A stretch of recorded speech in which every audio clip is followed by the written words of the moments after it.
Hey, I'm Nicholas from Rtings.com. Today we'll be looking at the popular Dell Alienware AW2725DF. It's one of the first monitors with a new 27-inch QD-OLED panel that has a 1440p resolution and 360Hz refresh rate. It competes alongside other monitors that have the same panel coming out in 2024, like models from MSI, Samsung, and Gigabyte. We haven't tested those yet, so keep an eye on our website for the latest reviews. Anyways, back to the Dell. It's one of the flagship monitors in the Alienware lineup, sitting up there with the AW3225QF, which is another QD-OLED that has a 4K resolution and 240Hz refresh rate. We'll compare the two monitors later in this video. First, let's take a look at how the AW2725DF performs, and if you should buy it.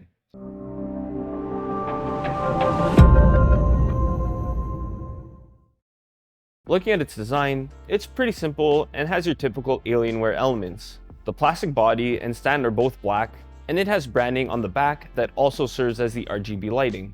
Even the stand's design is straightforward with a hexagon base and a place to route your cables through for cable management. In terms of ergonomics, you can easily turn the screen and move it up and down or tilt it. This is great if you're the type of person who needs to move the screen around before settling in. Before we move on to the performance, let's quickly talk about the build quality. As you would expect from a high-end display, there aren't any issues and it's pretty solid. There isn't any noticeable fan noise either.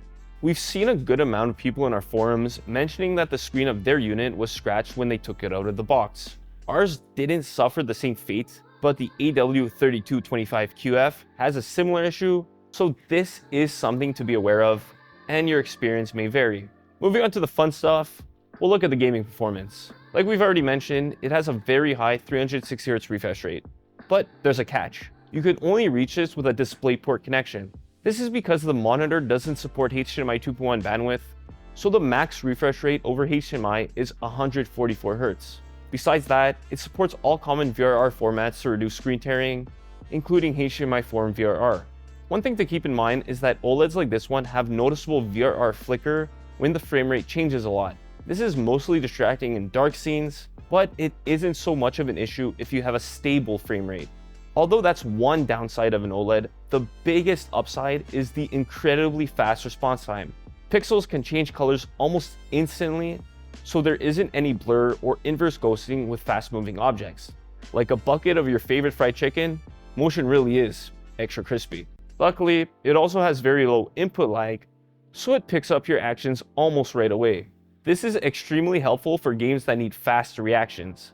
The input lag does increase a bit at 60 Hz, but it isn't enough for you to really notice it. While this monitor is mainly designed for high-end PC gaming, it's also good to know how it performs with consoles. Because it doesn't have HDMI 2.1 bandwidth, it can't take full advantage of the Xbox Series X or PS5, but you can still play 1440p games up to 120 Hz. It also downscales 4K signals at 60 Hz, which is especially useful for the Xbox because that console only supports HDR in 4K. On top of that, like most gaming monitors, it has a few extra features to improve your overall experience. There are various alien vision and crosshair modes to help you see opponents better. It also has a game enhanced mode that provides a timer and frame rate counter. Besides its exceptional gaming performance, it even delivers outstanding picture quality, so you get the best of both worlds.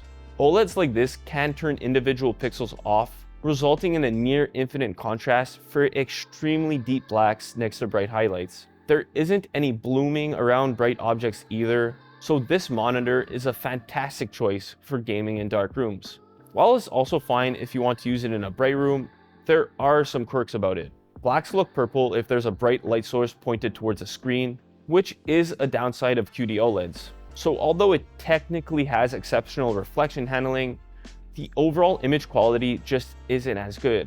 It also doesn't get very bright in SDR, so it's really best to avoid using it in well-lit rooms, like if the sun is coming through a window. Overall, the monitor does perform best in a dark room, but if you like to have a few lights around, it's good to make sure they aren't directly on the screen. Another thing to note is that most picture modes can trigger some sort of logo detection feature, which isn't something you could turn on or off, but it's there to help prevent burn-in. It dims the screen when there are static elements like a taskbar. However, the creator picture mode doesn't have this built-in feature, so it can get brighter. On the plus side, it does get brighter in the HDR Peak 1000 picture mode, enough for really small highlights to pop against the rest of the image. But it can't keep this high brightness up with larger objects, and the overall HDR brightness is just decent. It doesn't follow the PQ EOTF target curve well either, as it's too dark in most scenes, which can cause a loss of details. The monitor does have another HDR picture mode called Display HDR True Black. Even though this doesn't get as bright as the HDR Peak 1000 mode, you should choose the mode that you find better. Sticking with the topic of HDR, it displays a wide range of colors, especially in the common DCI P3 color space. Some colors like red and green are slightly oversaturated, but it's hard to notice anyways. It also has an outstanding color volume, which is another advantage of QD-OLEDs. It displays bright and dark colors extremely well, so images pop and look vivid. Luckily, it doesn't only display accurate colors in HDR, as the accuracy before calibration, even in SDR, is remarkable. The Creator Picture Mode has extremely accurate colors in the sRGB color space. This is useful for any type of content creation, like graphic design. Calibrating it can perfect things like the gamma curve, but overall, you really don't need to calibrate it. Another great thing is that you get to enjoy this accurate image no matter where you view the screen from. This is because it has very wide viewing angles, and the image remains consistent even if you aren't directly in front of the screen. This is especially useful for co-op gaming with a friend next to you. Alright, we've mainly talked about a lot of great stuff with this monitor, but there are some things to be aware of before buying it. The first thing is something minor. It comes with a USB-C port, but unlike most USB-C monitors, it doesn't have DisplayPort Alt Mode or Thunderbolt. This means you can't send a video signal from your laptop with the USB-C port on the monitor, as it's meant for charging or connecting other devices like a mouse or keyboard. Again, this is minor, but just something to keep in mind in case you want to use this connection for your laptop. The second issue is that its text clarity isn't as good as other 27-inch 1440p monitors. This is because programs don't render text well with the triangular RGB subpixel layout, and there's color fringing around letters and even window borders. Depending on how sensitive you are to fringing like this, it may even cause some eye strain. That said, not everyone notices it, and for some people, it isn't even an issue, so it really changes from person to person. Lastly, the biggest concern with QD-OLEDs is the risk of burn-in. At this point, QD-OLEDs are more prone to burn-in than WOLED panels when displaying static, bright content, especially at the max brightness. This can happen if you constantly have the same static elements on the screen all the time, whether it's gaming elements or simply having the taskbar always visible. However, this whole risk of burn-in isn't so much of an issue if you play different games or use the monitor for various usages though, like if you game for a bit, sit back and watch some videos, then head over to Rtings.com to read some reviews. The monitor has a few settings under the OLED panel maintenance to help reduce the risk of burn-in. There's a pixel refresh feature that runs after every 4 hours of use when you turn the monitor off or put it to sleep, and it takes less than 10 minutes to finish. There's also a longer panel refresh feature that runs after 9,000 hours of use and takes about an hour to finish. Dell also offers a 3-year warranty against burn-in. Some people have also reported that the monitor uses a pixel shift feature too. People have said this causes the pixels to shift outside the viewing area of the screen, which can get distracting.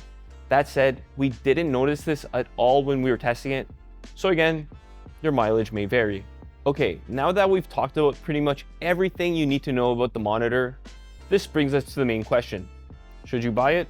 For most gamers, the quick answer is yes. Being one of the first 360Hz QD-OLEDs available, it provides truly high-end gaming performance both in terms of pure gaming feel and picture quality. You're getting crisp motion and realistic and vivid images while gaming. What else can you ask for? Of course, there are other models coming out with the same panel this year, but if you don't want to wait to get your hands on one of these new monitors, you'll certainly be happy with this one. That said, it may not be the best choice for every type of gamer. If you crave detailed images with high-resolution gaming, then the Dell AW2725DF is the better choice. It has a higher 4K resolution, and it also has HDMI 2.1 bandwidth to take full advantage of the PS5 and Xbox Series X. It even has a few extra features that the AW2725DF doesn't have, like Dolby Vision and eARC. On the other hand, it has a lower 240Hz refresh rate, so only consider it if you prefer a high resolution over a high refresh rate. If you find this monitor too much out of your price range, you could also consider the slightly cheaper LG 27GR95 QEB. It's a bit different from the Dell because it has a lower refresh rate and it has a WOLED panel, so images aren't as vivid. That said, it still delivers fantastic gaming performance with perfect blacks and sharp motion. It doesn't have the same purple tint issue in bright rooms like the Dell either, which is good if you want to use it in a well-lit room. That's all for the Dell Alienware AW2725DF. If you want more details on the monitor, check out our written review. The link is in the description below. Until next time, I'm Nicholas from Rtings.com, where we help you find the best products for your needs. Ciao. This is extremely helpful for games. It's all good. This is extremely helpful. This brings us to the main question. What did I swallow? Your mileage may vary.